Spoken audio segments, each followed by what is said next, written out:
திருகோணமலையில் ஏற்பட்டுள்ள புத்தர் சிலை விவகாரத்தை இனவாத பிரச்சினையாக மாற்றுவதற்கு இடமளிக்கக்கூடாது என்றும் அரசு உடனடியாக தலையிட்டு இரு தரப்பினரை வளைத்து சுமூகமாக பேச்சு நடத்தி பிரச்சினையை தீர்க்க வேண்டும் என்றும் ஸ்ரீலங்கா பொதுஜன பெரமுன கட்சியின் தேசிய அமைப்பாளர் நாமல் ராஜபக்ஷ வலியுறுத்தியுள்ளார்.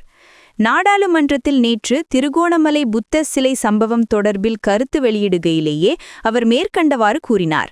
புத்தர் சிலையை பாதுகாப்புக்காகவே அந்த ஞாயிற்றுக்கிழமை இரவு அங்கிருந்து எடுக்கப்பட்டது என பொதுமக்கள் பாதுகாப்பு அமைச்சர் குறிப்பிட்ட போதிலும் போலீசாரின் தாக்குதலில் 2 பிக்குகள் காயமடைந்துள்ளனர்.